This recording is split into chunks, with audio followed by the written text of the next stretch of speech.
I grew up literally 2 or 3 blocks behind Compass Center. Went to Grapevine High School. I had great parents. I had everything that a child needed, and it still wasn't enough. None of that mattered.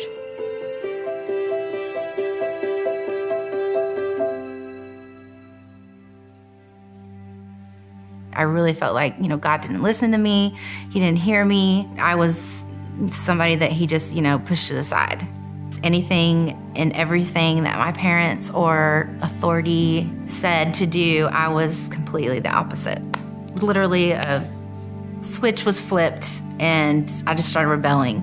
We went from, partying on the weekend to, dibble-dabbling in certain substances and what have you, and drugs. And then that led into relationships that were abusive.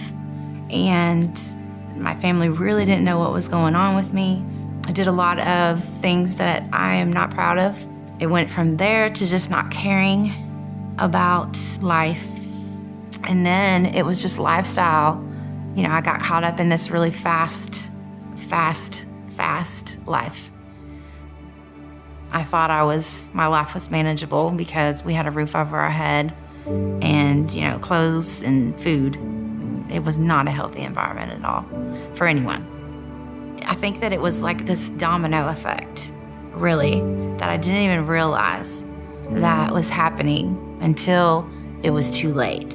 And it just spun me out of control. And then before I knew it, I couldn't even get up out of the bed.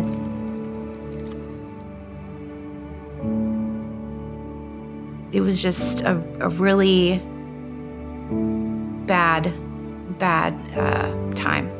That was kind of the end, my bottom. That was it for me. I was pretty hopeless. I was tired of living a double life. I realized that I needed help in order to stop my addiction. I couldn't do it by myself. I had a good friend that had gone through CR a year prior. I had spoke with her, and she just, both of us had been in the addiction together.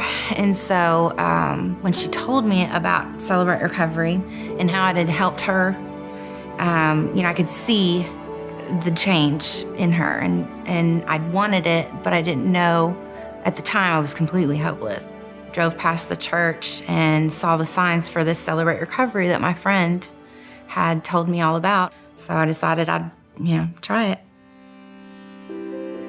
I sat in my car for at least 15 minutes, pep talked myself the whole way there, got out, walked down this forever long hallway, the hallway of doom, I call it, and immediately was welcomed with open arms, smiling faces, hugs. They were the first ones that showed me grace to where I could understand, the fullness of it. It was probably the first time I was completely transparent to someone about, what was going on in my head. From that day, and then for the next 3 months, I would go to the meetings and I would share. Nobody ever judged. People would pray for me and hug me, and I had never experienced anything like that before.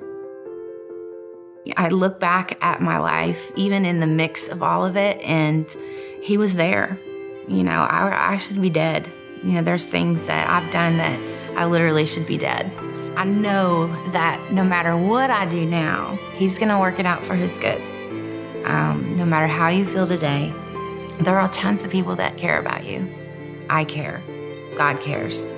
He's listening, and he cares, and you're not alone. You're not alone.